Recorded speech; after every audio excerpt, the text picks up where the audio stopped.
김장은요 쉽고 맛있게 해보세요. 맛있겠네요. 아유, 맛있게 생겼네요.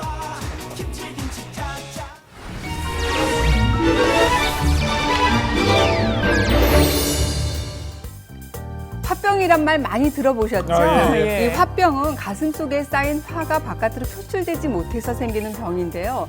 가슴이 답답하다든지 두근거림, 그리고 온몸의 통증을 유발하는 아주 위험한 병이기도 합니다. 오. 그래서 오늘은 이 화를 다스려서 건강을 지켜주는 해독수를 소개해드리겠습니다.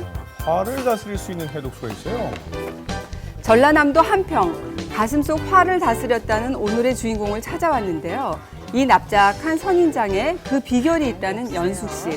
남편 먼저 살뜰히 챙겨 먹이는 이 해독수 덕분에 연숙 씨는 심신의 안정과 건강까지 이거 찾았답니다. 드시면은 화병이 쓱 내려가고 좋습니다. 이게 뭘까요? 한국의 토종 선인장인 천년초는 효능이 뛰어나기 때문에 1000가지 병을 고친다는 속설도 있고 영하 20도에서도 버티는 강인한 생명력을 지녔는데요. 동의보감에는 토종 선인장을 해열 그리고 해독 작용과 더불어서 가슴 두근거림과 불면증 등의 효과가 좋다라고 기재되어 있습니다. 정연숙 씨의 화병과 그로 인한 불면증까지 잡아줬다는 천년초수. 다리가 안 되고 쫄딱 망하게 되고 그 당시에 보증을 썼는데 압류가 들어온 거예요. 그 친구가 갚지를 않아서 집에 이렇게 딱지가 막 붓고 막 이러니까 너무 스트레스가 쌓이고 화병이 되더라고요. 잠도 잘 못 자고 숨쉬기도 좀 힘들고 결국에는 암까지 오게 되더라고요. 갑상선암으로 수술까지 받은 연숙 씨. 예. 화병으로 인해 오게 되는 가슴의 통증, 우울감, 불면증 등은 신경을 더욱 예민하게 만들어서 증상을 악화시키는데요. 이젠 거기에서 벗어난 연숙 씨. 고무장갑을 끼고 흐르는 물에 열매를 비벼주는데요. 이렇게 하면 열매에 있는 잔가시들이 깨끗하게 제거됩니다.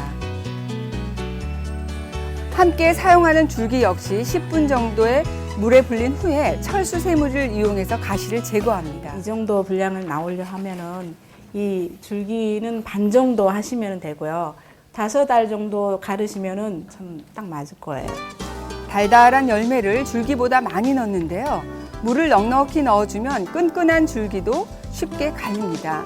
천년초엔 칼슘이 멸치의 7배나 들어있을 뿐만 아니라 마그네슘 등과 같은 미네랄 성분이 풍부하기 때문에 신경을 안정시켜주는 데 도움을 주는데요. 예, 아이고. 이 천년초가 예민해진 신경과 계속된 불면증으로 힘들었었던 연숙 씨에겐 아주 좋은 약이었다죠. 아가씨 때보다는 더 건강해졌어요, 진짜. 막 어르신들이 막 아이고 막 소도 때려잡겠다. 3년 이상 자란 천년초의 뿌리는 사포닌이 풍부하고 그 향이 인삼과 비슷한데요. 때문에 천년초를 태삼이라고 부르기도 합니다.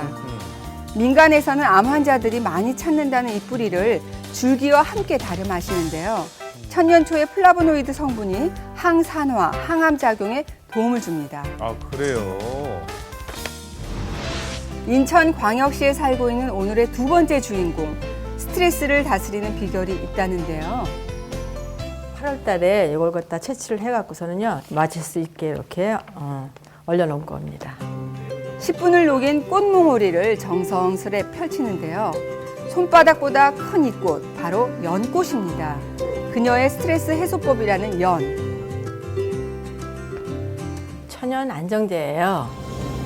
영애 씨의 스트레스를 완화시키고 신경 안정에 효과까지 준 연 꽃잎차입니다. 연은 꽃, 열매, 뿌리, 잎 모두를 약으로 사용할 만큼 그 효능이 뛰어난데요.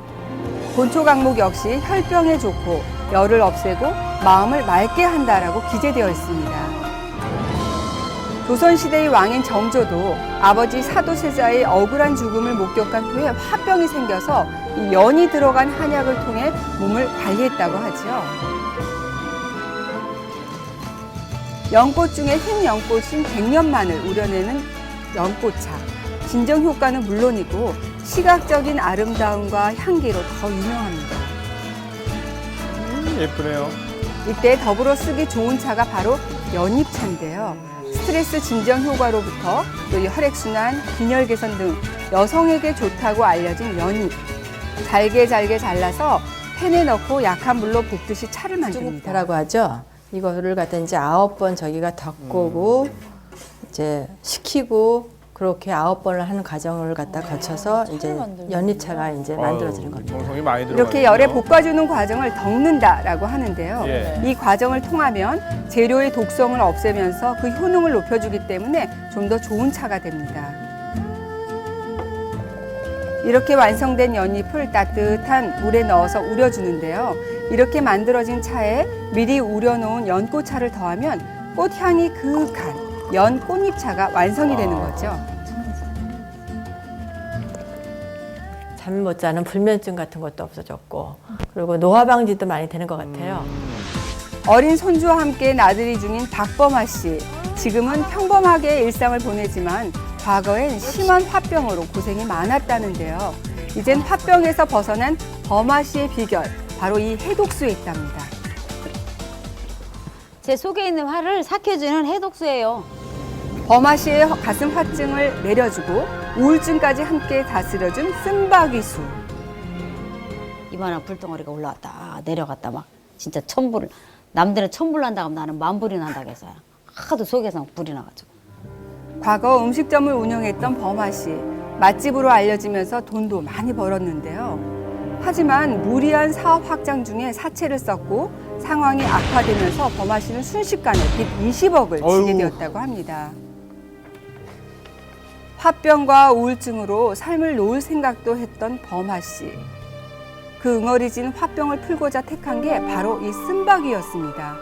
봄에는 그 잎을 나물로 먹지만 가을철엔 뿌리까지 모두 채취해서 쓰는 쓴바귀. 동의보감에는 몸속 열을 없애주고 심신을 안정시킨다라고 기록되어 있는데요. 쓴바귀는 심장에 작용을 하기 때문에 열과 화를 풀어주고 또 화기가 위로 올라가서 생긴 두통이라든지 불면증, 얼굴 화끈거림을 완화시켜줍니다. 예. 야생에서 채취한 쓴바귀의 뿌리, 줄기, 잎 모두 사용한다는 범아 씨.